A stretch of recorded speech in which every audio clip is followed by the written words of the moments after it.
Hey everyone, we are live on the Overland Podcast. Thank you for being here. We appreciate everybody that's going to be jumping on the podcast here in a minute. This is a live recording, and I'm gonna try to get us live here on Instagram as well. There we go. So we got everything going. Tony, you doing okay? Yes, sir. Good to Yes, see sir. you. Good to see you. Glad you made it through the Back commute to there the in Northwest Arkansas. yes, sir. Back to the grind. Had a Back great to the weekend. grind. Yeah, 4 day yeah, weekend, and here we go again. So back to it. that's right. I just want to start the podcast off by just saying, for years we have traditionally been a vehicle based podcast, but we're spreading our wings, expanding, talking about different ways because whether you're walking, whether you're biking, whether you're traveling or spending times outdoors, you're moving overland, and so we are enjoying several different people that we've talked to about hiking, backpacking, bushcraft, survival techniques. And so it's therefore mandatory that we talk to many different people in the world of travel and living life outside. So this week, it is my special privilege and honor. Oh my gosh, this is like I just got chills. I got chills. To talk to somebody I've seen on the live screen, the big screen, and I actually reached out and was so emphatic. I jumped up and down, told my wife, I said, "You are never going to believe who we're going to have on the show. You're not going to believe this." And she's already been on here jumping up and down and screaming and saying hi and all that stuff. But anyway, We've Timber all been Cleghorn, so thank giddy for you. months. Timber, thank you for being on the show. We appreciate you taking time for being with us. We appreciate it.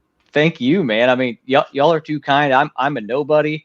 I'm really interested in what y'all are doing with these vehicles and stuff. I've looked at your vehicles on Instagram and thought, man, I needed one of these in Tajikistan. So I'm I'm just happy to be here with you guys. Oh, we are excited that you Awesome. are here. I am. Look at my wife, just can't get enough on there. So she's going to be on there. Galen, appreciate you being on here. Season 11 of Alone is where we all met you. It's where the world met you. You say you're nobody. That's where you became somebody in the homes of people across the nation. Yeah, and I know you're a humble man. You are a good man, and I highly respect you. And that's why I want to come on here and learn from you and just talk to you about um, your life, your character, different things like that. Because just seeing how you act, how you carried yourself on that show made me really want to get to know you better. And so that's why I reached out to you and That wanted you to means a come on lot, here. man. It really Yeah. means a lot. I appreciate it from both you guys. Thank you. So you grew up in Salem, Indiana, correct? Pretty much, yeah. We came here when I was pretty young, and so I'd say I grew up here. I guess I was about 5 when we came in here, and then lived here till I left home at about 19. Okay. Well, it says on your website, which is timbercleghorn.com. Won't throw that out there so everybody will jump on there. That you grew up completely off grid in the Indiana backwoods. Tell us about what it was like as a child. So yeah, it was off grid completely. And what I mean by that is no electricity, no running water, none of the modern conveniences. There's no TV, no internet, no connection to the outside world. You could stand on a hill on our place and look around 360 degrees and not see a light, a security light or a neighbor's light. So we found one of those little pockets. Yeah. We all search out those pockets of like what is we Hmm. found one of those little pockets, or my dad did, and moved us all out there kind of to hide out, so to speak, and then raised us all out there. So I came up with a really different experience from Hmm. from most folks my age growing up in America. And in many ways I'm real lucky because of that. Maybe Yeah. not every way, but in most ways, yeah. No kidding. You experienced some things that most people don't get to experience, and kind of was forced to. Yeah. Whether you got to choose to or not. That's amazing. I just want to point out we've got quite a few people on Instagram that are joining us live, and if you are on Instagram, we're not able to put your comments for some reason. It doesn't allow us to put your comments and stuff. But Dub is on here, and he wanted to say, "Hey, Dub. Hey man, love you, buddy. yeah, I have reached out to Dub. I would love to have Dub on here." Please Uh, do. Please uh, do. Dub is one of a kind and a dear friend for life. yeah, Dub is a cool Nice. guy, and I have so much.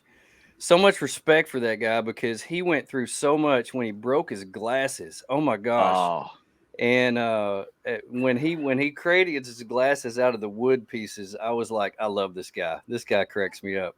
He's so funny. and if I could throw this in, here's the thing about Dub. Like, I think this came across on screen, but even more so to me, I would call Dub after these episodes and be like, dude, you broke your glasses. How'd you get through? And he just makes out like it's not a big deal. Yeah, I was all right. I did something. It's like he just makes out like it's nothing, and that's how he handles things. He's wonderful. Calm, cool, and collected. Yep. That's what Dub was, and he was definitely a character to watch, and we really enjoyed watching him. But that's so cool. So it says on there that you idolized early frontiersmen when you were growing up. Were there any particular that you kind of wanted to be like? Anyone? Simon Kenton, man. I mean, a lot of people don't know about this character, but he was a contemporary with Daniel Boone, settled a lot of Kentucky and Ohio. He literally saved Daniel Boone's life by throwing him at 2 Indians. Daniel Boone had a broken leg. Simon picked him up and threw him at 2 Indians, knocked him down, and ran with him to the fort. This is one frontiersman that's like at the head of the pack. I used to think, man, I'd like to be like that. And he would feed a fort while it was under siege by the Indians, run out and kill 2 deer, outrun the Indians with the butchered deer on his back and get in the fort, and feed the people that way. And I thought, man, that's what I want to do in life. There's just no forts, surrounded in the siege anymore. So I'm lost. That's cool. That's cool. Well, in a world of people that want to be like Mike, that is very refreshing. Right. To hear something like that. So I love that. I love the fact that it says you save money for college by trapping beavers and coyotes. Yep. That's amazing to me. I don't know if I've ever heard of anybody else that's done that. Well, I didn't save much money that way. When I went to college, I had $450 in my pocket. About 150 of it came from selling my horse, and the rest of it came from those beavers and coyotes.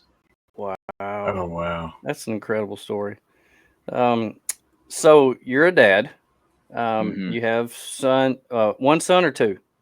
I've got 2 boys, a 10-year-old and a 7-year-old. Yep. And recently became father of a very small little girl. 2 weeks ago, Brooke McKenzie. 2 weeks Oh, ago. wow. Well, Tony and I are both fathers of daughters, and we just want to warn you, they will capture your heart. It's done. Yes. You're right. I'm sure it is. It is being a dad of a girl is an amazing thing. It really is. It will excite you, break your heart at the same time. So just get ready, because I was going to say thanks for that, but you said break your heart at the same time. And oh, she will. Yeah, she will. They will. They are the best. The little girls are the best. Their little girls are the best. I want to ask you. Not very long ago, your family survived a tornado. Tell us about that in June. I forgot about that. We literally came back from that tornado thing. Now our truck, we just parked at a park, Monroe Lake in Indiana here. There's a park there. Friends of ours had their RV there, and we pulled in, shut off the truck. I think we stayed one night. The next day, we were just about to cook lunch in the clear sky. In 15 minutes, boom, the sky's dark. Wind starts blowing and starts raining. We're like, okay, let's just grab the kid and go inside their RV. And I thought maybe I'll sit in the truck with Kara. We'll wait out the rain. It's just going to be a little shower. But we didn't. We went in the RV, and in 2 minutes after this, a whole wall of trees fell. There was like a tornado, and some type of wind microburst happened right there where we were. There was a 3-foot red oak tree laying across both front seats of the truck, a 2-foot hard maple tree laying across both back seats. And I looked at the trucks thinking, I almost got in there with my family. Wow. And then it was close enough. Another tree, a poplar tree, came right through the front of the RV, 2 feet away from my 7-year-old Elliot, and cut the RV in half right down to the frame. It was crazy. And then we came home, and all of our friends that know us pretty well, they shrugged, and they're like, yeah, you guys have almost died so many times we don't even think about it anymore. Well, thanks guys. Oh my Thanks goodness. For the support. Yeah, the 9 lives. You used a couple right there, probably. It felt like used a couple. I've had other situations with missiles going overhead and things like that, but somehow this felt worse because it felt like it was intended for somebody. I can't explain that. Yeah, that's crazy. Wow. We know the Cliff's notes of you being involved in humanitarian aid work. We don't know the ins and outs of us, but take us back to when you fell in love with helping others and doing humanitarian aid. See, phew, this is I got to go back a ways, and I'll try to make it concise. When I was a kid, I had gotten into a state of just anger and depression, so angry that I just wanted to hurt people, and my whole goal was to leave home, join the Marine Corps, and get into a position where I could hurt people. That's what I wanted. And it was on a trip. I went with some volunteer workers to Ukraine, no less. It's 2007, I think. And they were helping orphans. And I thought it was dumb. I thought, what they stood for with God and all that, I thought that was dumb. But I saw them helping these kids, and I saw these kids these kids were also in fear and anger and stuff too, from just not being valued, not being wanted by anybody. And I felt like I was like them. And then as these workers were like telling them, look, I'm here because I love you. I don't want, they weren't there for anything. They were just helping. They were passing out candy, singing songs, bringing food to some really underprivileged people, truly. And I saw one by one, like that light of fear turn off in the eyes of those kids as they heard that they were valued, because the workers were like, you are valuable because God made you. And that's why I'm here. I want to, honor that and reach out to you and help. I think it was the first time some of those kids had ever heard that they were valued, and that made a difference for them. It was like I saw a light of Jesus somehow there. I can't explain it, but it was turn fear off in those eyes one after another and give them a sense of value. And that won me over. That transformed my life, really. I hung on to anger for years, but slowly I began seeing what had happened there. And I said, I want that. So I went into, I tried to get into international aid work for years and studied through college to get a major that I thought would help towards that. And then eventually did get overseas and start getting into places where I felt like the little that we do have was valuable, because of the context that we would find. So that's kind of how I got into it. It's come a long way since then. And I don't know what specifically you want to know about any of that, like since that time, but that's kind of what made me get into it. I saw those kids and I said, that's meaningful. That's eternal somehow. I want to be part of what's going on there, Yeah. Well, that's admirable. It's so cool. I've done some mission work myself in several different countries, and there's very few things in this world that are more rewarding than doing something good for somebody else. That's like that. And I think it's so cool that you actually went to college to become somebody who could further that, and you became a research linguist. Which is pretty cool. I've never heard of that before. So what does a person like that do? Well, I knew I was interested in languages, and then I began to find out that there's thousands of languages yet in the world that are in really the backwater wilderness places, and I'm like, well, I'm interested in languages. I love the wilderness. Maybe this is where help could need done. So being interested in languages, hold on, I got to back up. These thousands of languages that are out there in these backwater places, many of them don't have an alphabet of their own, don't have reading materials of their own. And so their cultures and identities are being gobbled up by the major players in the world, industrialization along with the major languages and stuff. And it's hurting them, it's hurting them. And in addition to that, the poverty situations that they live in, there's just a vortex there. So a vortex that keeps, sinking them in situations of, poverty, depression, lack of privilege, things like this. And so I looked at that and I thought, well, I'll go to college to become a research linguist. What a research linguist does is basically studies unwritten languages and helps the indigenous people to reduce language to writing. In other words, to give them an alphabet so that they can have a writing system for their language. It can be preserved. It won't die out. Their identity won't die out. Then they can begin to work on education avenues for their people, and that can help to combat in time, you know, poverty and other things, where they can engage with the modern business world, and do well and thrive. And this is happening in some areas, some languages, where tribal languages have to become confronted with industrialization. Then they need equipped for it, so that they don't simply die out. And I began to travel looking at these projects, and I began to see a lot of needs there with the linguistic work, but also with really kinesthetic work too, with simply water, food, water wells, playgrounds for children, and things like this. And so that was the avenue that kind of got me into international aid work, is that research linguistics major.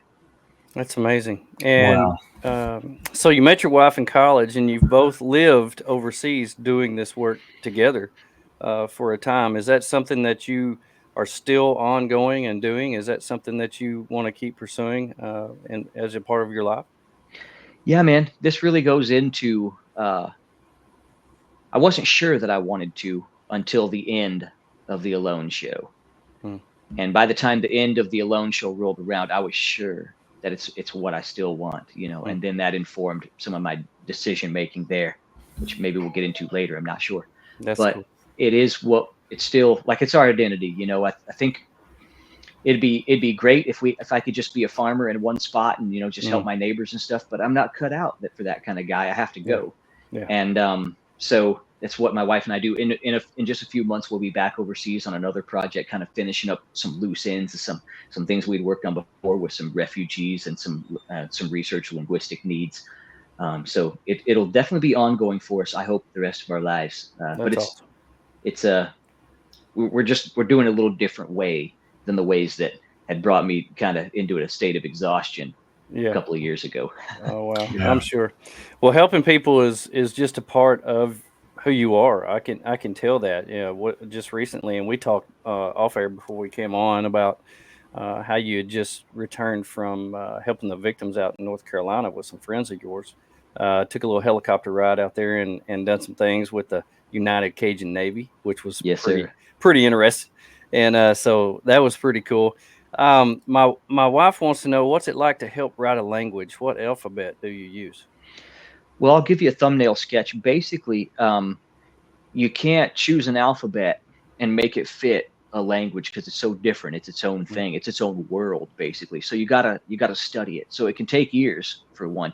You've got to break it down, and there's scientific processes for this. There's charts, you know, and processes that you can use to break it down and to find out, you know, exactly what sounds exist when this language is spoken, and which of those sounds carry meaning in the mind. And then when you determine that, that's the sounds that you need to represent with characters. But then how do you choose which characters to use? Usually you would choose characters, you would borrow characters from a language that, I mean, if people are in a greater Arabic speaking context, but they're a small tribal pocket, you'd probably try to adapt Arabic style characters from that alphabet into there, so that it can benefit them when they do have young people that have to leave home and engage in business or college or something. So basically you're just asking questions of the language, and it answers you about which symbols, which sounds it wants represented, you know. And then there's some choices you have to make. So it's more of a study process than a prescription process, to be like,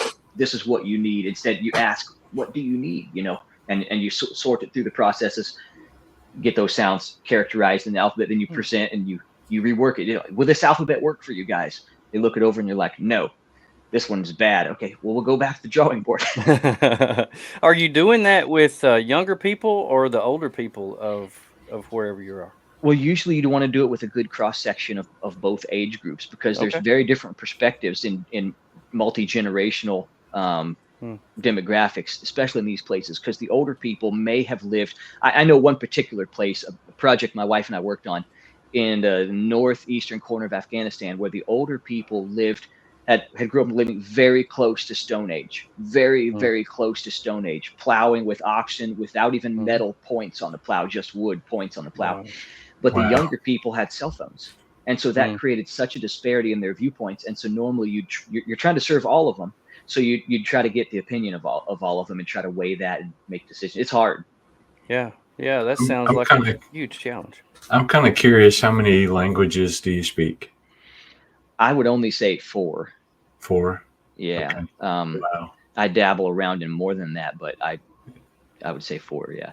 Sort of reminds me of my uncle. He was a professor of microbiology at the University of Natal in South Africa. Oh. He knew obviously English, Spanish, German, and then I think he used to talk about 4 or 5 different tribal dialects that he was familiar with, and it just people that pick up languages like that to me are just it's just incredible, inspiring wise that they can speak more than one. It blows my mind. Sometimes I struggle to speak English. Yeah, it blows my mind. My father is actually a Bible professor, and his degree is in biblical languages, and it's amazing to me that he can pick up a language. Of course, the languages of the Bible, the Greek and the Hebrew and the Aramaic and the Coptic, and all the languages are dead, so none of them are actually spoken, but he can read them. And just picking up a language like that blows my mind. It's wow. not a gift I have. I tried. I envy being able to pick it up quickly. I think when I was in my 20s, I could do it quickly, but anymore, especially after we've transitioned more into war zone and relief type work anymore, my brain just doesn't handle it so well. It takes hard work. Yeah. You got so many things to think about, not just the language when you're over there. So even just caring for the people as well. My wife said his favorite Bible translation is his own. That's what he tells everybody.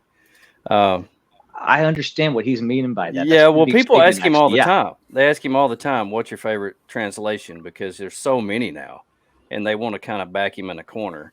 And so that's the answer that he gives them is my own, because he takes it from the original language. So anyway, that's the way he gets out of that. Well, before we go any further, we want to take time out to talk about the sponsor of the show, and Tony's going to talk about the Mammoose Camp Kitchen. Mammoose Camp Kitchen. Holy cow. Timber, have you heard of these guys? I have not. Mammoose Camp Kitchen. Mammoose Camp Kitchen. So this is a family out of Louisiana, Farmerville, Louisiana. I think so. They started a catering business years ago, and they decided to package, and freeze dry their food, and it's fantastic. This stuff is I'm sort of shifting my how I load out food wise, and going to be relying on these a little bit more. These have this particular one is a blend of the Bayou, and if you like seafood, this has real chunks of crab and shrimp in it. It's outrageous. Yes. Bring it. So good. Bring it. Yes. So good. I'll get your address. I'll send you some. Fantastic stuff. So right now, free shipping on orders over $75, 10% off with Overland Podcast 10. Go check them out. MammoosKitchen.com. Yeah. Fantastic. They are some really neat guys. We met them several weeks ago at one of the events that we were at, and they were just like the nicest guys you could possibly meet. Good dudes. Yep. And he came up to us. Paul came up to us, and he said, "Yeah, I just take some of my grandma's recipes, and we just make them out and put them in the freeze dryer and package them." And they had some right there, and it just blew my mind. Yep. Because normally the freeze dried food, it's a hit and miss whether it's good or not. Yeah. And you said something one time that was cracking me up. You got some stuff for backpacking. You said it tasted like grass. Grass clippings. It tastes just like grass clippings. And there's not been a lot of food that I couldn't eat, and that was one. Well, that's what sets Mammoose apart is its flavor. It's amazing. Love me some Mammoose Kitchen. I will How's that company spelled? MAMOO''S. MAMOOS''S Camp Kitchen. Yeah. MAM. Bro, I'm down to 3 bags. I got 3 bags. I think goodness. Yeah, I think we finished off all the freeze-dried ice cream last weekend too. The freeze-dried ice cream sandwiches will blow your mind. Yeah, they'll blow your mind. It's crazy. It's crazy. Anyway, so good. Well, I thought it would be pretty fitting to talk about them on the show, since one of the things that you really concentrated on the Alone Show was food, and so.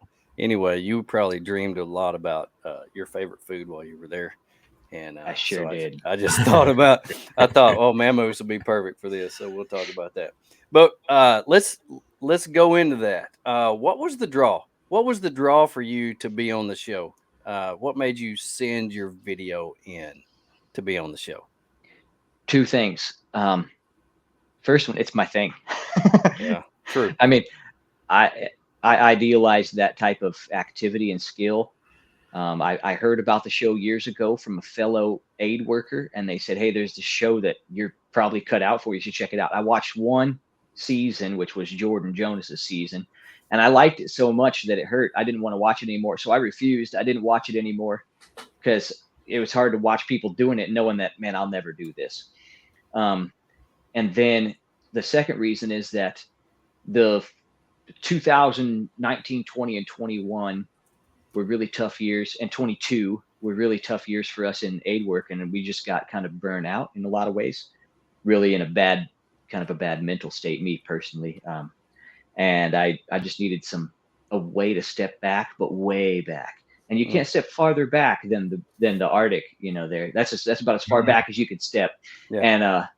And that was wonderful that was granted to me as a chance, as a way to step back, because I just applied once. I just wrote in, and my application seemed like weak sauce. Put it in, and I thought, I'll never hear from this, and boom, it happened. So I considered that it was a gift from God, really, to get to go there. So you weren't very confident that you would be chosen?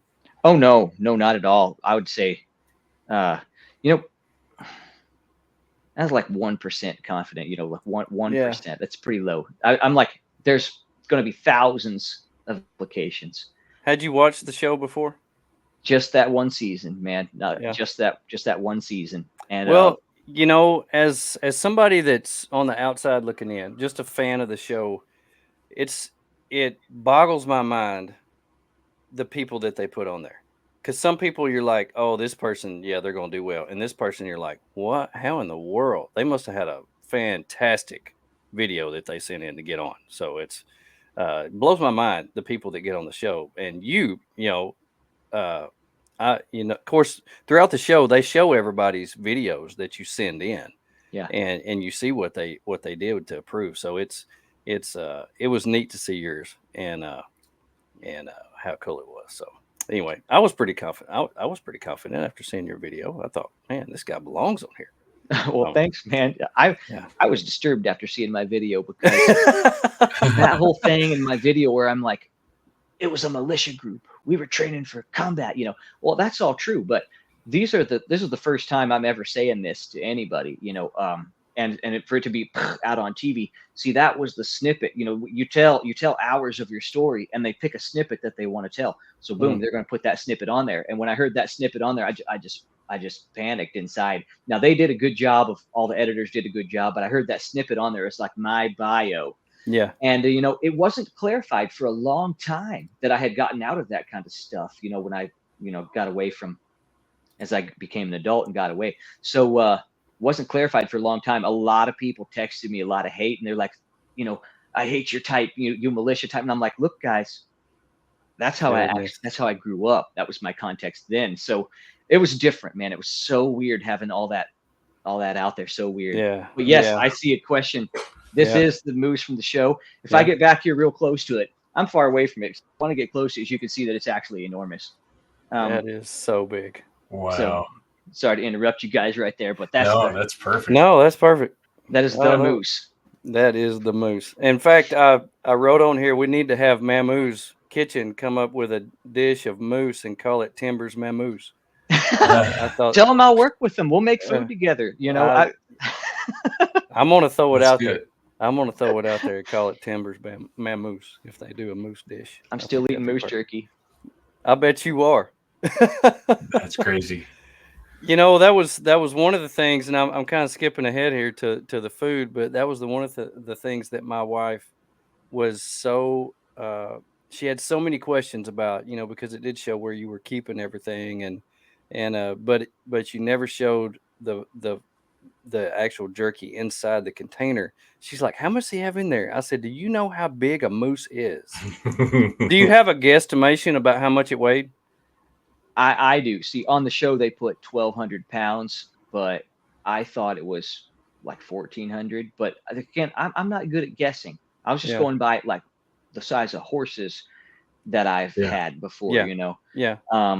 I'm not good at guessing, but I guessed it weighed like 1,400 pounds, and I guessed I'd had 700 or 800 pounds of meat sitting there when it was all fresh. Now, of course, when you smoke that meat all down, it goes down Yeah. to 25% of the weight, you know. So if you Right. boil it all down, an entire moose doesn't make more than 200 pounds of jerky, you know. And I ate up, man, it's almost incalculable. I ate a lot of that jerky. bet. And before anybody asks, I boiled it. I boiled it a Yeah. lot. You know, I get that Yeah. question a lot. And Yeah. I wow. same thing. A Yeah, lot of 'cause people it's want so to have tough. seen inside the cache to just see, to Mhm. lay eyes on all that food. I filmed it in there. It just never made the cut. Never made Yeah. the show. Yeah. Wow. Before you left, getting back, I'm reeling everybody back in, reeling them Yeah. back in. Before you left, and when you were chosen, I'm sure there was a period of time there before you knew that you were going, and also, you know, from the time that you left. Did you and your wife have to really come to terms about how long you would be separated? That was something that we failed to anticipate, because we looked at the location, and then once you get the location information, you only have a few weeks to prepare. Mhm. So I was crazy busy at that time, barely slept, you know. Just I was working a job, a big job, and then trying to prepare for Alone at Night. Mm. And so what we failed to discuss, how we would both feel if it went past, say, 90 days gone. And I know she dropped a couple of times, like, I hope it doesn't go past 90 days, because I don't want you gone more than 3 months. Mm. But at the same time, we knew, and this is kind of how my wife and I were, whenever we commit, we're into something, we're in Yeah. it. Yeah. But that did weigh on my mind eventually. It's like, wow, we thought that this would only be like a 70-day season because it's an extreme location. Right. But here Extreme we are cold. cruising right into the long run. You know, I wonder if she's okay. And Yeah. that weighs on your mind heavy. Oh yeah, I'm sure. I'm sure. Yeah. At that time, when you found out you were going to be on it, or when you submitted your video, at that time, what did you think would be the hardest part of being on the show? Food procurement. I was wrong. Keeping it? No, getting it. Just Getting it. food, Oh, okay. getting enough, Yeah. finding and getting enough food. I thought that'd be the hardest thing. Mhm. Not having seen the Delta and just getting the info from the info sheet, I thought just procuring enough food Mhm. would be the hardest part. Well, I mean, you Yeah. as a contestant, the moose you took is probably the biggest single animal taken by any contestant. Is that a fair statement? It is. And also, Wow. I caught also 52 fish. So put that together with the moose. I know it's the most protein ever gotten Mhm. on Wow. the show. That's Yeah. incredible. I did watch another season where another person got a moose, but it wasn't near the size of yours.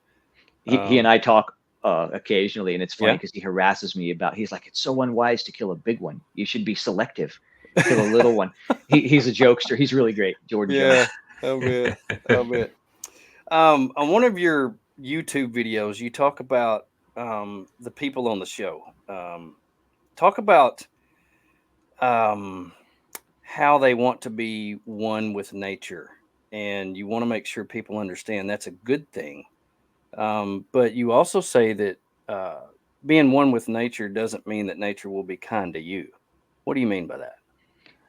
I pretty much mean that the pursuit of being one with nature is great, because I see nature as an extension of God's nature, God's character, and his, I see it that way. I don't want to offend anybody with that viewpoint, but that's my interpretation. So anyone who's out in the wilderness being in tune with it, they're going to get wonderful things from it. But what I mean is that nature is impartial. That's probably the word I failed to say there on my YouTube. Nature is impartial, and it's not kind. If you see wolves going after it, taking down prey, just recently had to work my son through a thing where he took a mouse from the cat, and the mouse had a broken spine, and so he wanted to keep it and raise it, and I'm like, you can't. We have to put it down, And he was all tore up. But nature is that way. That's how it happens between the cat and the mouse.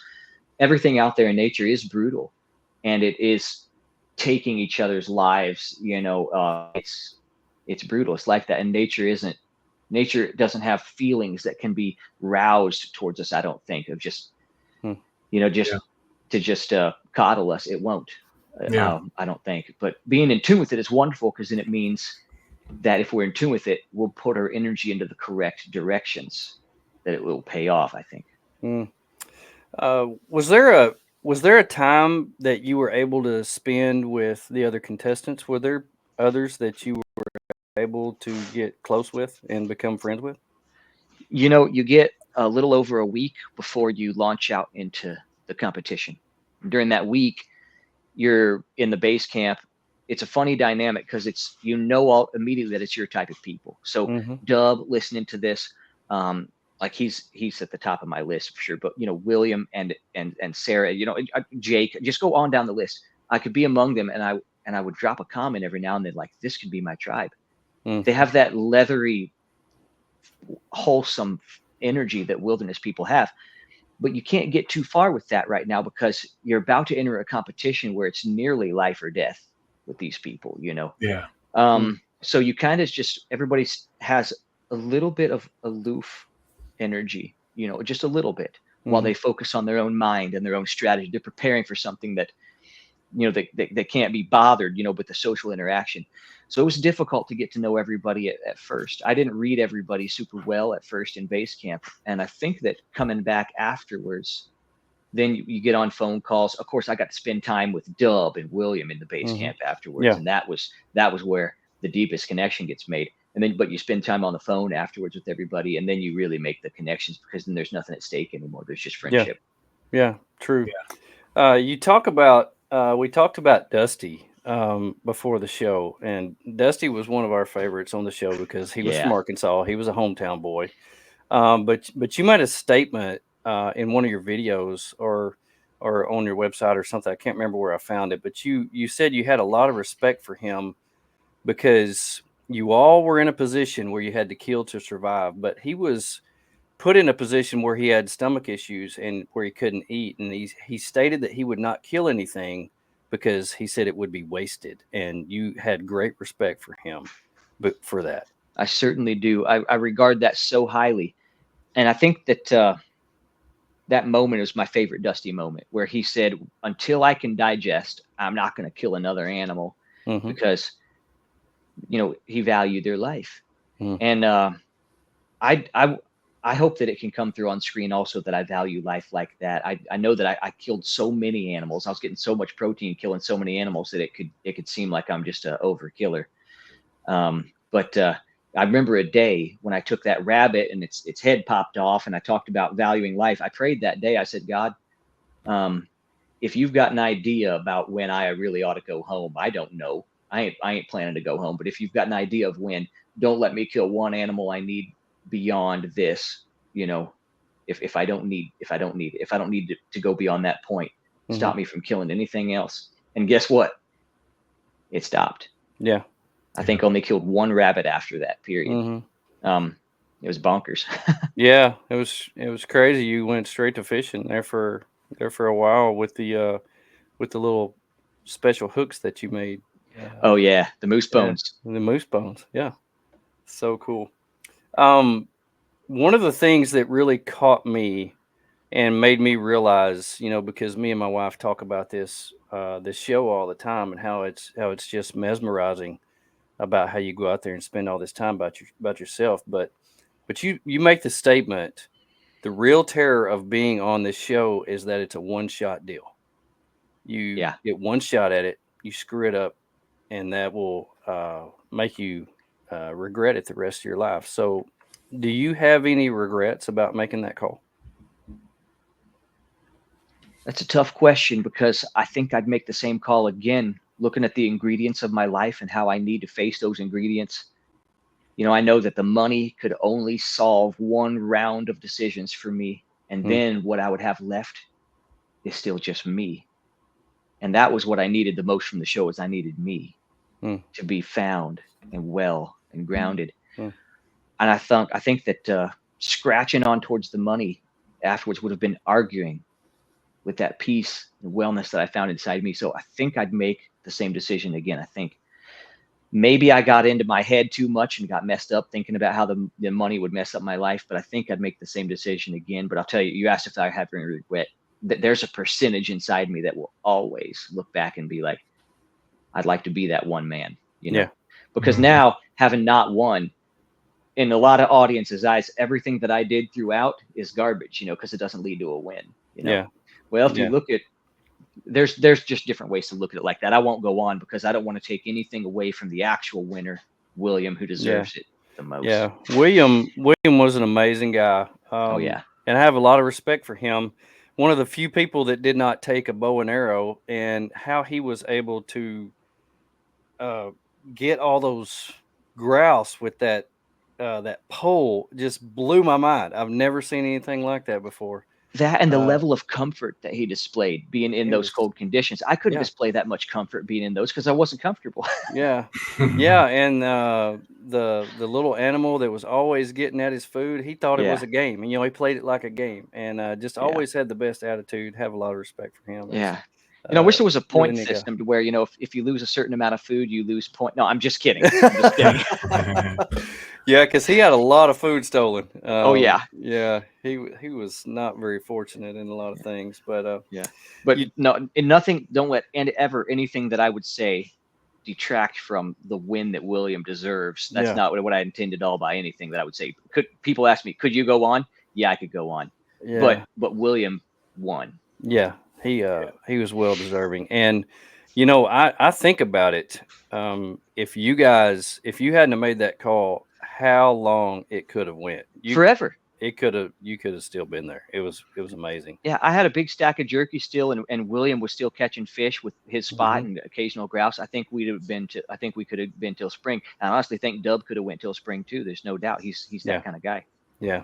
Yeah, it's some of the best, most qualified contestants I've ever seen on any of the seasons, and we've watched every single season, and that's what really made it the best season for us, is how many good quality candidates that there were that they had put on there. It was man, when it got later on into the show, because the first part of the season, it seemed like it was day by day, and at the end of the season, they were really having to speed things up, because we thought this could go on for a long time. Yeah. And then, everything ended pretty quick after that. But I guess that is the one regret I do have, is that if I was going to make this decision again and do it the same way, great. Should have done it after 100 days anyways, just to be legendary. Yeah, make it to 100 days. Well, we were set for it. Already had food for past 100 days. Yeah, true. That is true. I love the comments that we're getting. I just have to say, the support for all of us there, and for what you said about us contestants being qualified and stuff from all 10 of us. Thank you guys. You bet. Yeah. You bet. We love. Yeah, I'm really curious. One of the questions I had is Justin Williams asked how difficult it is to pick the items that you take with you. It's pretty difficult because you don't stop to think. The winner never boils down to, it's not determined by what 10 items he takes. The winner could win with a different 10 items. That's clear, but you don't stop to think that in advance. You've got to take 10 items, and what you're stuck thinking on is this fact. You could walk out with 10 items into the McKenzie Delta up there, and you could find a spot where those 10 items will work perfectly, no matter what you choose. You could find a spot, but not when you're limited, like on a loan, to one spot of territory. Then you can't pick your spot.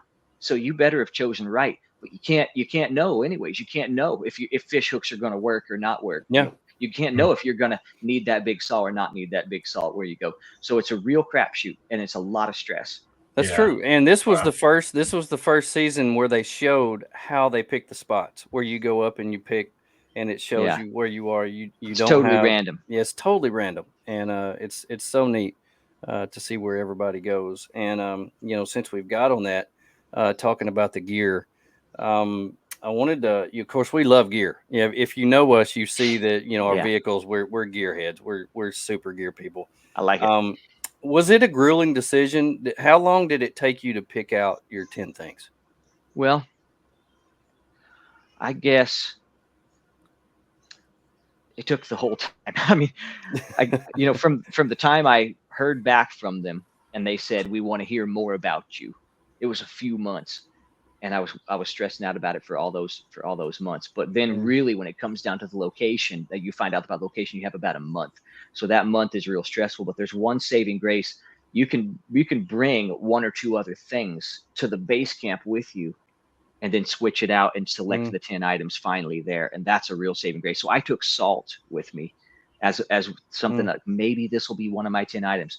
Turns out in the end that would have been good, because that's where I lost all the weight I lost looking skinny was all salt with the hydration. Wow, that's I never would have thought of that. My wife she says, I don't know how they eat without salt. I don't know how they eat without salt. They don't salt anything. How do they even eat if the food doesn't have any flavor? So she's like, well, special message to your wife then. For the first few days, eating pike boiled with no salt was horrible. Yeah. You know, and then I woke up one day and it tasted good, and it stayed that way to the end. Wow. And I knew Michael was going to ask this. Michael's a good friend of ours. He makes his own knives, and I know, being a bushcrafter, you probably have your favorite kind of knife. What's your favorite survival bushcraft knife? You know, Michael, I'm trying to build what will be my favorite knife. I get a knife every time, and then I'm like, I just wish something little was different about it. But in the end, it's just because I like knives. I'm really into them. It's not like it would require a special knife to do the bushcraft stuff, because you can do it all with a Swiss Army knife or something simple. But I'm always after the pursuit of like that one little bit better thing. And so I'm trying to make a knife right now. I'm not great at making knives, and I'm trying to design some stuff. But basically, what I do most of my bushcraft with is a Benchmade folding pocket knife, Adamas 275. That's typically my knife. Wow. Yeah, Michael makes some incredible knives. Yeah. Joey has, like, out of all the ones he's made, Joey has the biggest collection. Like, oh man, the biggest customer. We could talk knives then. Oh yeah. Can I answer this question here coming up on the screen right here? You bet. That'd be salt. The 11th item would definitely be salt. Yeah. For the hydration or the flavor? Hydration. Yeah. Hydration. Yeah. Huh. Oh wow. And that is going to be one of my. That's going to come up here in just a little bit. But yeah, I was gonna say, I've got a question about, and we can, if I'm jumping out of order here, let me know. But I was kind of curious how you prepared your body for this. Yeah. I had thought maybe I'll prepare my body kind of like Juan Pablo and try to put on a bunch of weight. Yeah. And I knew right away that won't work for me, because I can't put on weight that easily. So I took a ton of protein. I did gain around 5 pounds over my normal weight, but at the time I was working really hard, like 12-hour days on this job site. I was sweating. We were doing black roof metal for the last 2 weeks before I went. Oh wow. And it was I just sweated. I would feel like I'd lose a pound a day, and I'd come back and just try to slam an enormous protein smoothie in the evening. So what I think, though, it changed my mentality about it. The lead survival consultant, Dave, is always going on about this. I think he wouldn't mind me saying this. He wants to see people do this type of challenge without relying on the 11th item of extra weight. That is an 11th item. Make no mistake, that's an 11th item. Yeah. And he wants to see somebody walk in with 5-10 pounds over and be able to do the whole thing just with what you get from the land. And I think after going through it, I think that what people need to do to prepare their bodies is just make your body strong and hard, make your joints resilient. So whatever you can be, like mountain climbing and, stuff like that, better than gym work with weights and stuff like that. I don't know how that benefits the joints. It could even make them more vulnerable possibly, but like mountain climbing and hiking and stuff like that, whatever you can do in advance to make your body like as resilient and in shape as possible, I think is a better strategy, because I do think I'm an example that you can get to the end of a loan just fine without having taken that 11th item of 50 or 60 pounds of belly fat with you. Now, I'm not dissing anybody who's done the strategy, because both are perfectly viable strategies, but I think it's just my advice for people would be to be in stronger shape more, and don't necessarily gain all the weight.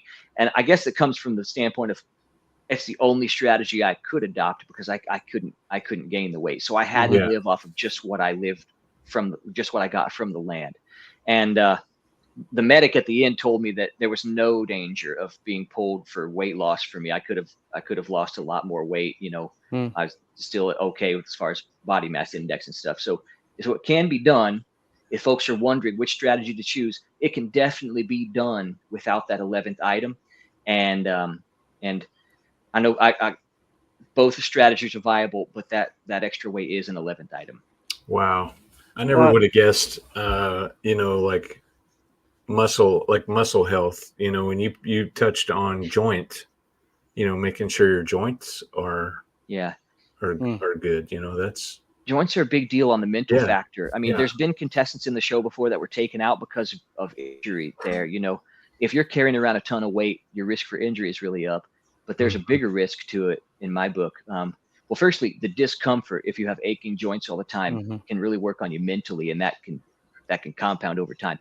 But I think the biggest risk for a more sedentary strategy, like a Juan Pablo might have done, he has a special body for that. The risk to the rest of us would be our digestive systems, and we've seen that happen now this season. If the digestive system is used to just taking this huge quantities of a certain type of food to bulk up weight, and then it's just using off of the weight, and then it's trying to transition to like berries, roots, and other stuff, I think that it's a high risk of being thrown into digestive shock, which can cause possibly the constipation and different things. That's only I'm not a medical professional. I'm just guessing at this. And I thought about this before I left, and I thought maybe it's a good thing that I have to work on this job, because it just made my joints and muscles, it worked there, more than bulking up.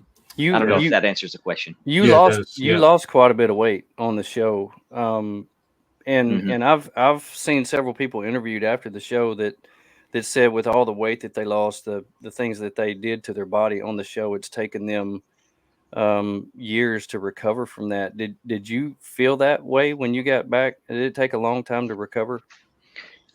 There's two phases of it, or two aspects of it, and the answer is yes, it did take a long time.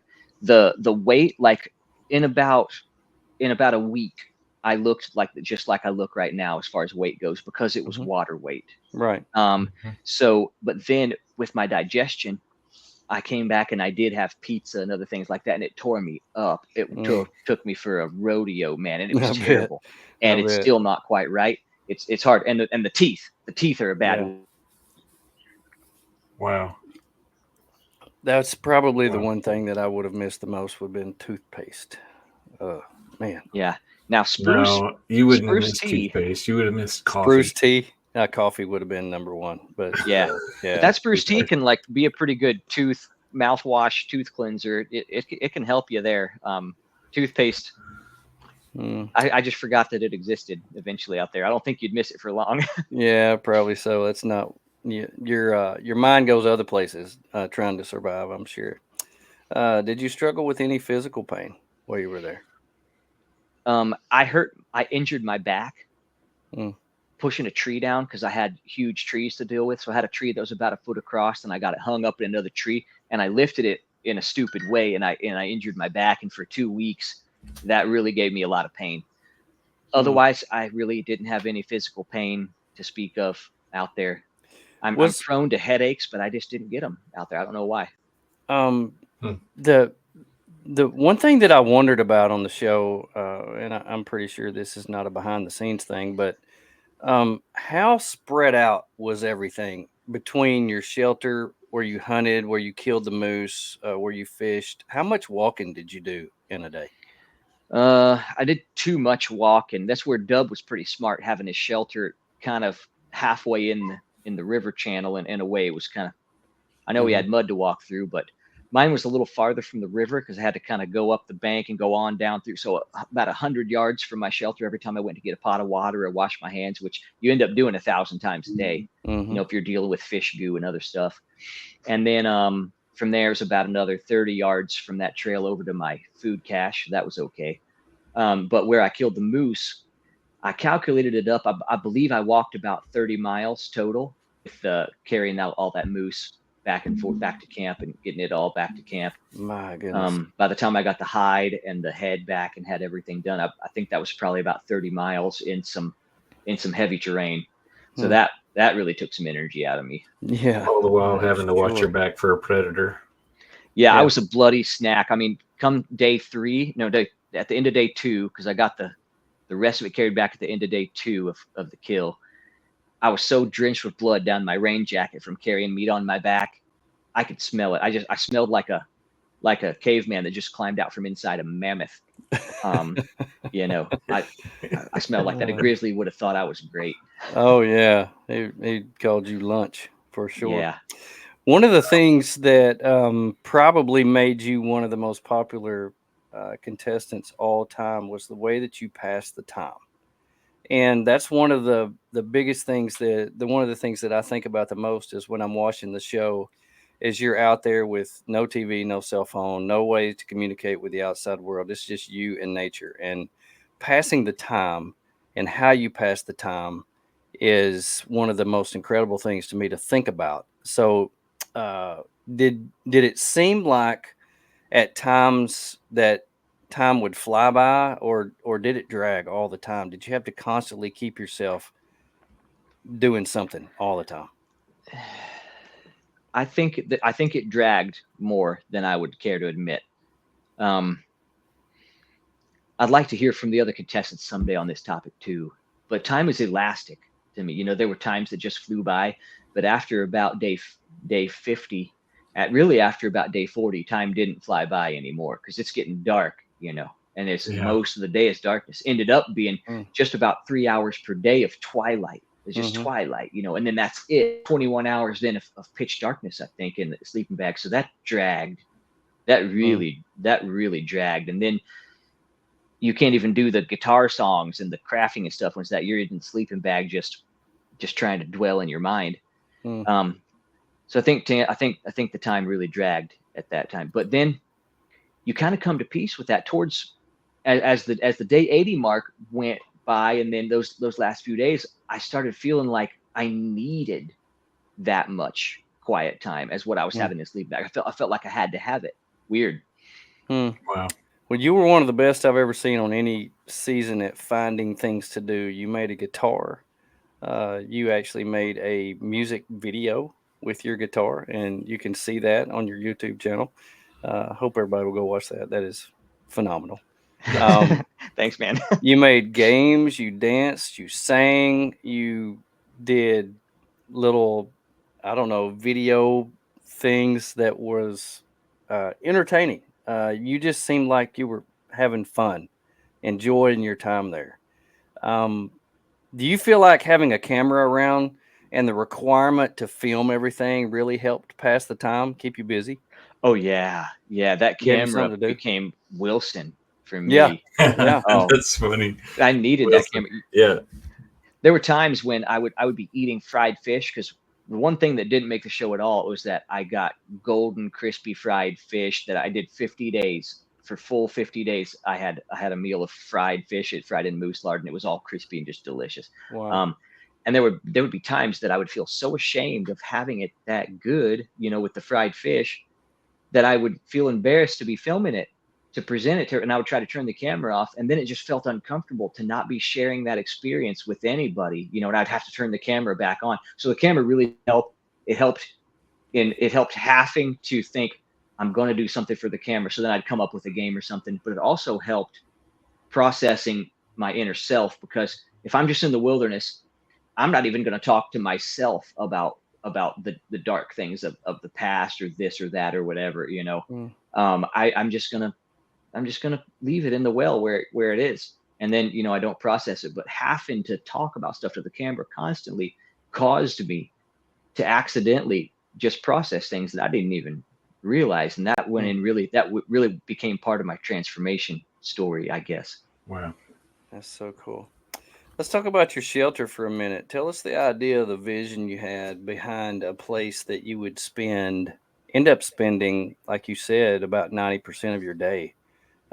You didn't move into it right off the bat. In fact, you used it as a smoker before you moved into it. It was a very nice shelter, moose horns on the front. Just a superb, amazing place. But talk about your vision behind what you wanted to do and how you wanted it to be. Ah, thanks, man. Good old Fort Moosehead. I miss that place. Yeah. That was my home. Okay, so I didn't envision building that like that when I got there. I envisioned doing dub shelter pretty much, where you dig into a cut bank and then you dig the fireplace into the bank and the chimney out behind it.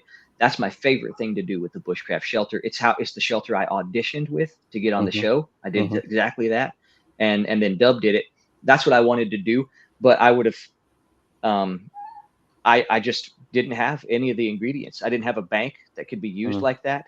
The one bank I had is where you see me catching fish, and it's facing north and it's very low. It would have been 10 degrees colder than everywhere else. And I didn't have any decent poles to use, small poles and stuff like that. So I just said, you know what?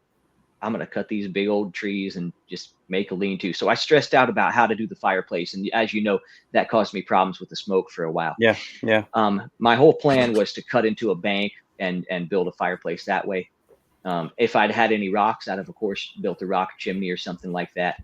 But what I end up doing, I don't know if you can ever see it on there. I made the back wall of that shelter where it leaned outwards. And then I plastered that silty mud from the river on there. It's sandy silt from the river. It's the only non-flammable material around there.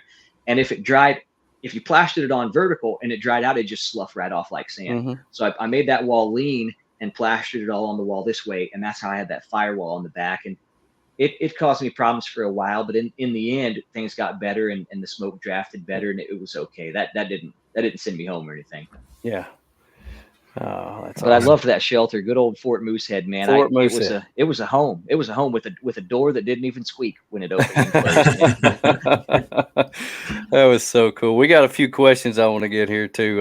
What was your most memorable moment or event of the show? Killing the moose was one of the most memorable. I think catching a fish on the moose bone was equal in my mind, even though it's just a fish, but that victory was equal in my mind. And then there was this particular moment that I built my shelter, tamping the chinking into the cracks. And I stopped and I had this overwhelming certainty that I can't explain that my little brother could see what I was doing and that God could see what I was doing and that he was happy. And that meant that was at least as big as killing the moose to me. It was a moment, like it's one of those intangibles that you can't really relate, but those were the things from the show that were the biggest to me. Wow. Yeah, you talk about your brother a lot on there and about how his life ended way too soon. But a lot of that memory was a lot of the motivation you had to keep going. You talked about him a lot. Yeah. I hope, the end of the show when I leave, there's a special feature on the History Channel website.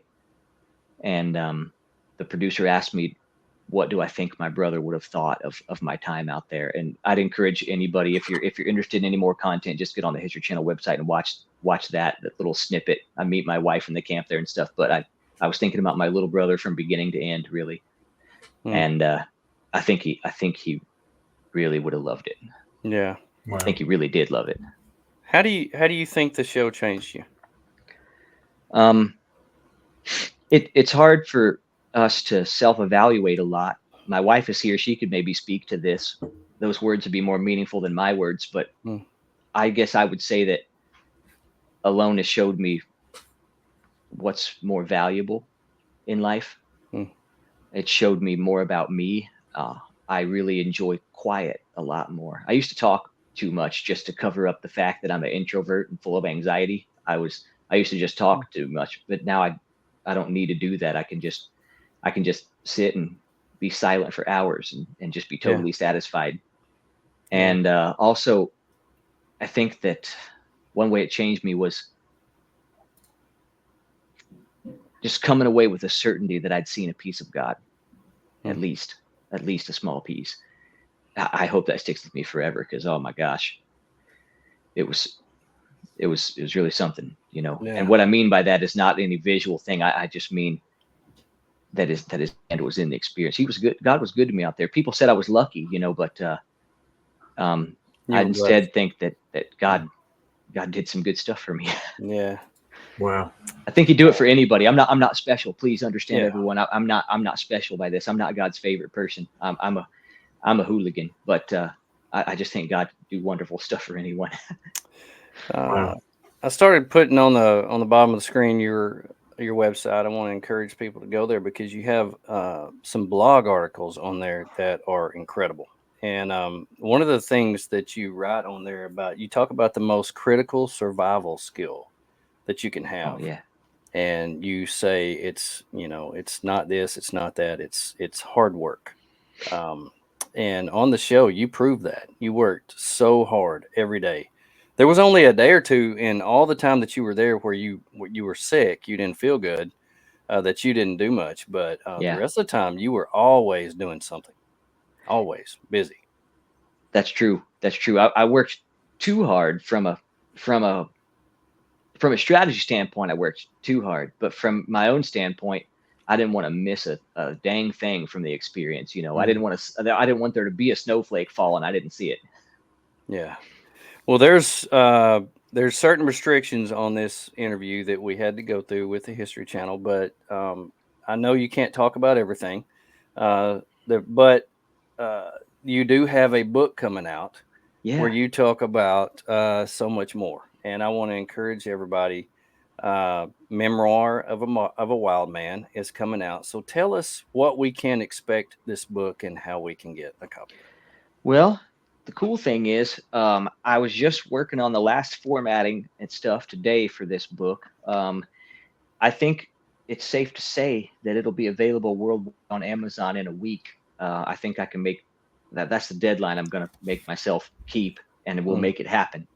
There's still a couple more read throughs to do to try to catch any typos and do little formatting things on the computer that I'm not any good at, so it takes me extra time. But I hope everybody will get it. It'll be on Amazon worldwide. It'll also be available through me if you want autographed copies. But what's in this book basically is stuff like I push the boundaries hard about how much can be said about a loan. Now the History Channel did have to go through it, and there might have been a case or two where they're like, look, you sure you want to say this much? But they were really good people about it. mhm, They don't put the kibosh on us too heavy. mhm, I've said exactly what it's like and what the rules were and all that in this book. I've said exactly what the whole experience feels like, tastes like, and sounds like. So basically, it's that from beginning to end, days 1 through 83, blow by blow. I wrote it down as soon as I came back, but it's also sprinkled throughout there is all these weird, random, and crazy stories that are my experiences that have like flavored this whole alone thing. And so if anybody's interested in like what kind of strange creature I am and what kind of strange life I've lived, mm, it's in there. It's in yeah. there. And there's a lot of weird and crazy stories in there. It's a deep dive. And so I really hope that folks will just enjoy it. I get it for Christmas gifts this winter for any Mm. Alone fan that you guys know. So I'd be deeply honored, if you guys go grab this. Look for it in 1 week on Amazon. Memoir of a Wild Man. So Wow. when we say we can also get it from you, will you have it available on your website? Is that what you're talking about on your store? Yeah. Now I have yet to research how's the best way I can send out autographed copies, but I promise I will make it happen. So everybody that wants an autographed copy, get with me, and I promise I'll make it happen. I'll have to charge something for shipping on that if I just Of send them out course. from my Oh house, yeah, yeah. but I'll definitely make it happen. I'll of course get a big bulk order of them, and then I'll just sign them and put a personal note in them if anybody wants, and send it out. But I'll have that spelled out on my website. Um, I can't hardly keep up with this website stuff and all. I'd rather go out and just chop sticks and kill a Oh, we deer. feel you. We feel you right there. Yeah.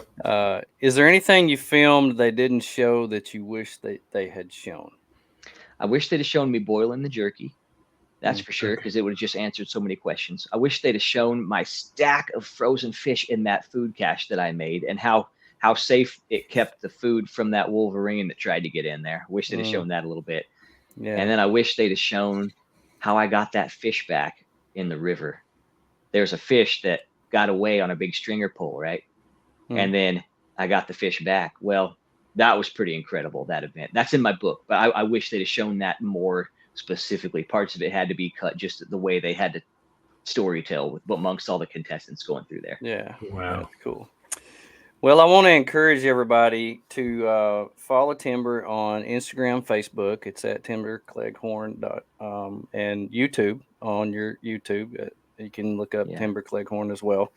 On your website, timbercleghorn.com, it has a lot of things on there. Your about, your blog. You can contact your upcoming events and stuff.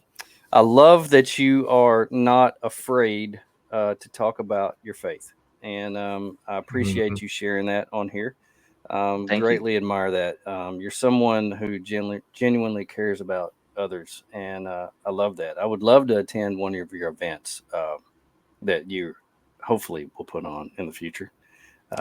Men's retreat, survival deal, or whatever. I think it would be cool to hang out. You just seem like a cool guy.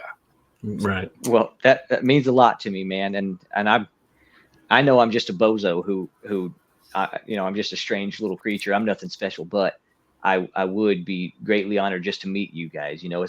As I said, I've followed you guys on Instagram. I see your truck rigs. I think, man, that'd really help me in Tajikistan. I'm going to set one up like that to roll on these humanitarian missions. And, but I'd just love to meet y'all. There he is. Nice. Dub gone wild. Hey, Dub, man. I miss you, bro. You could be next on here, Dub. Contact us and holler at me. We would love to have you on here. Let's do it. Love me some Dub. We always, the number one question that people always ask, and I know Michael Pruitt is doing this just to get under my skin. This is the one question that everybody asks. And I was going to ask you, what was the one food that you missed the most? That you missed the most while you were out there? One thing, I thought I missed pizza the most, but I dreamed about chocolate cake. Really? Yeah. Chocolate cake? Yeah. That is awesome. I was going through a church line in my dream, taking armloads of chocolate cake, stashing it in my vehicle, stashing it in cabinets, stashing it in the nursery. Then I got caught, and they said I was a thief, and I woke up. Oh, that's great. That is so good. You should put that in the book too. Make sure that's in there. Well, I was wondering about that because you know what your favorite foods are, but when you're put in a position like that, you really don't know what your favorite foods are until you figure out what you're missing the most. Yeah. And I watched the video that you did of your first cup of coffee when you got back in the tent, and I was like, I can't imagine going 90 days without coffee. You can't hardly go 9 hours without coffee. Hey, I think it was 8 months without it for me because I cut it out as soon as they emailed me that I might get on the show. I cut coffee right then because I kind of get dependent on coffee, and then I get headaches real bad when I trim it out. So I did 8 months without it, and I hope to never do that again. No kidding. That just sounds horrible. Wow. That'd be terrible. Yeah. That's what happens to people when they don't go to heaven. They just cut coffee out right off the bat. Yeah, that's hell is the absence of coffee. Exactly. Exactly. That's in the Bible somewhere. 3 Timothy 17:9. Well, man, we probably need to get off here. I know you need to get back to your family, but I just wanted to tell you, I greatly appreciate you coming on here. We have had the best possible time that we possibly could have. I just wanted to get to know you a little better and get to visit with you one-on-one in person, and it has been such a truly blessing to me and Tony. I guarantee it. It's been big thank you to your wife and family for sharing you with us this evening. We enjoyed our time together. So sure did. They say thank you for sharing me. She's right here feeding the baby. Thank you guys. I've really loved this as well. You guys seem like my kind of folks, and I've absolutely loved it. You bet. Well, we wish you the best, and we can't wait to see everything that you're doing. We want to support you in your humanitarian work. So I hope you put that out there and let us know what you're doing so we can get the word out there and support you every way we can. Thank you. And if you ever need somebody to go with you, I'm in. So I just want you to know that. Hey, that can happen. That can happen. If you ever want to come hang out in the Ozarks, come on. Thank you. I know this is, I'm stealing extra seconds here, but this is the real thing I wish they'd shown and they didn't. You just keep me on to it more than anything else. When I put that fish out there in the snow, they just made it, they cut out the names of these countries, Afghanistan and Burma. And I was like, children are starving in these countries. I want this to mean something for that. But, they had to cut out the names of countries. And so that it just came across really as kind of weak sauce. But I'm telling you, like, I can hook you up to get into these places, if you want to be there. That'd be cool. Well, we need to get off here and cut it down, but I want to appreciate everybody who joined in on the chat. We really appreciate y'all being here. This will be live on all podcast platforms as soon as I can get it done, first thing in the morning, as soon as I get to the office. So it's going to be an amazing, amazing time. So thank you again for being on here. Thank you for everybody who listened. We hope you have a wonderful week. Make sure and follow Timber Cleghorn on all his socials and his website. On behalf of Tony and myself, we appreciate you being on here, and we'll see us. Thanks, guys. Same time next week. Here we go.